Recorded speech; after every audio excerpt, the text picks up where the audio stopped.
Hello guys, welcome to Talkies Today channel. ఈరోజు ఈ వారమే థియేటర్స్లో రిలీజ్ అయిన భద్రకాళి అనే మూవీ ఎలా ఉందో డిస్కస్ చేద్దాం. సో వీడియోలోకి వెళ్ళే ముందు మీరు మన ఛానల్ని ఫస్ట్ టైం చూస్తున్నట్టయితే ఒక లైక్ చేయండి, ఒక కామెంట్ చేయండి, అలాగే మన ఛానల్ని సబ్స్క్రైబ్ చేసుకోండి. చాలామంది మన ఛానల్ని సబ్స్క్రైబ్ చేసుకోకుండానే వీడియోస్ చూస్తున్నారు గైస్. మీరు సబ్స్క్రైబ్ చేసుకుని చూడడం వల్ల ఛానల్కి అంత ఎంకరేజ్మెంట్గా ఉంటుంది. సో సబ్స్క్రైబ్ చేసుకుని వీడియోస్ చూడండి.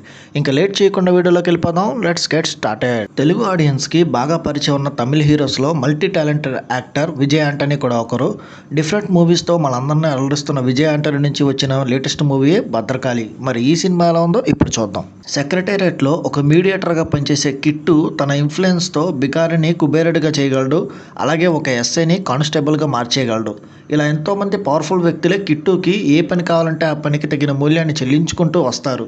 మరి ఇంతలా ప్రభావం కలిగిన కిట్టు దేశానికి ప్రధాని కావాలనుకుంటున్న ఒక రాజకీయ వ్యూహకర్త అభ్యంకర్ శంకర్కి ఒక భారీ స్కామ్ని లింక్ చేయడం అనేది దేశాన్ని షేక్ చేస్తుంది. ఇలా అందరితో మంచి కనెక్షన్లు ఉన్న కిట్టు ఎందుకు వారికి శత్రువుగా మారాడు? అసలు ఈ కిట్టు ఎవరు? అతను నిజంగానే అవినీతిపరుడా కాదా? అసలు తన ఎజెండా ఏంటి? ఈ విషయాలన్నీ తెలియాలంటే మీరు ఈ సినిమా చూడాలి. ఈ సినిమా పాజిటివ్ పాయింట్స్ అంటే ఇప్పుడు చూద్దాం. ఈ సినిమా స్టార్టింగ్లోనే ఆడియన్స్కి ఇంట్రెస్ట్ కలిగించే విధంగా స్టార్ట్ అయింది. ఇలా ఒక ఇంట్రెస్టింగ్ స్టార్ట్ తర్వాత స్క్రీన్ ప్లే కూడా అదే లేయర్లో వెళ్ళి ఇంకొంచెం గ్రిప్పింగ్గా మారడం అనేది ఆడియన్స్ని ఇంప్రెస్ చేస్తుంది. మంచి మంచి డైలాగ్స్తో మంచిగా ఇంట్రెస్ట్ కలిగించేలా సీన్స్తో ఒకదాని తర్వాత ఒకటి సినిమా మొత్తాన్ని ఎంగేజింగ్గా మార్చాయి. అలాగే విజయ్ ఆంటోనీ నుంచి మంచి స్టోరీ అండ్ స్క్రీన్ ప్లే పరంగా వస్తుంటాయి సినిమాలు, కానీ ఇందుట్లో ఆయన నటుడిగా కూడా తను మెప్పించారు. తన పాత్రలో చాలా షేడ్స్ ఉన్నాయి, అవి చాలా బలంగా ప్రజెంట్ చేశారు ఆయన. అట్లాగే సెల్ మురుగన్, సునీల్ కృపానిల్ కూడా వాళ్ళ పాత్రలో సాలిడ్ పెర్ఫార్మెన్స్లు ఇచ్చి వాళ్ళ పాత్రలకి బాగా ఇంట్రెస్ట్ కలిగించారు. వీళ్ళతో పాటు సినిమాలో నటించిన ముఖ్య పాత్రలందరూ కూడా చాలా బాగా నటించారు. సినిమాలో చూపించిన కొన్ని సీన్స్ ఆడియన్స్ మీద బాగా ప్రభావం చూపే అవకాశం ఉంది. రాజకీయాల మీద తీసిన సీన్స్ కానీ, సినిమాలో స్కామ్ని రివీల్ చేసే సన్నివేశాలు కానీ, కిట్టుపై చూపించిన కొన్ని ఇంట్రెస్టింగ్ ఎపిసోడ్ కానీ సినిమాలో సాలిడ్ ఇంపాక్ట్ని క్రియేట్ చేశాయి. ఈ సినిమా మైనస్ పాయింట్స్ అంటే ఇప్పుడు చూద్దాం. సినిమాలో ఇంప్రెస్ చేసే పాయింట్స్ ఎక్కువే ఉన్నప్పటికీ కొన్ని లోపాలు కూడా ఉన్నాయి. సినిమాలో కొన్ని ఇంపార్టెంట్ సన్నివేశాల్లో కొన్ని డీటెయిలింగ్ అనేది కొన్ని మిస్ చేశారు.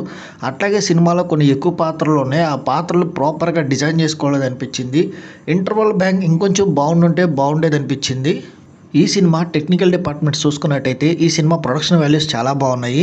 విజయ్ ఆంటనీ ఈ సినిమాలో హీరో మాత్రమే కాకుండా మ్యూజిక్ కూడా ఆయన అందించారు. తన బీజం ఈ సినిమాకి మంచి ఇంపాక్ట్ అనేది క్రియేట్ చేసింది. అట్లాగే సినిమాటోగ్రఫీ వర్క్, ఎడిటింగ్ వర్క్ కూడా ఈ చిత్రానికి బాగానే ఉన్నాయి. డైరెక్టర్ అరుణ్ ప్రభు విషయానికి వస్తే తాను తీసుకున్న ఈ పొలిటికల్ థ్రిల్లర్కి చాలా బాగా డిజైన్ చేసుకున్నారు, మంచి స్టోరీ తీసుకున్నారు, మంచి ఆసక్తికర స్క్రీన్ ప్లే కూడా నడిపించారు. తన వర్క్ ఈ సినిమాలో చాలా వరకు బాగుందనే చెప్పచ్చు. ఇంకా ఓవరాల్గా చూసుకున్నట్టయితే ఈ భద్రకాళి మూవీ ఆకట్టుకునే రివెంజ్ పొలిటికల్ డ్రామా అని చెప్పచ్చు.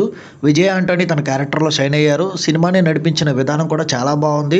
ఎక్కువ పాత్రలో అక్కడక్కడ కొంచెం కథనం స్లో అయింది అనిపిస్తుంది, కానీ పొలిటికల్ థ్రిల్లర్ లాంటి సినిమాలు ఇష్టపడే వాళ్ళకి ఈ సినిమా ఖచ్చితంగా నచ్చుతుంది. మిగతా ఆడియన్స్ కూడా తక్కువ ఎక్స్పెక్టేషన్స్తో చూస్తే ఈ సినిమా ఖచ్చితంగా నచ్చే అవకాశం ఉంది. ఈ మూవీకి మన టాకీస్ టుడే ఛానల్ వాళ్ళు ఇస్తున్న రివ్యూ రేటింగ్ 3/5. ఇది నా ఒపీనియన్ మాత్రమే. ఈ సినిమాని మీరు ఆల్రెడీ చూసినట్టయితే ఈ సినిమా మీకు ఎలా అనిపించింది అనేది కింద కామెంట్ సెక్షన్లో మెన్షన్ చేయండి. ఇంకెవరైనా మన ఛానల్ సబ్స్క్రైబ్ చేసుకోకపోతే ఇప్పుడే సబ్స్క్రైబ్ చేసుకోండి. వీలైతే పక్కన బెల్ బటన్ కూడా ప్రెస్ చేసి పెట్టుకోండి. ఇది వాళ్ళ వీడియో గైస్. మళ్ళీ ఇంకొక మంచి వీడియోతో మీ ముందుకు వస్తాను. Thanks for watching. జై హింద్.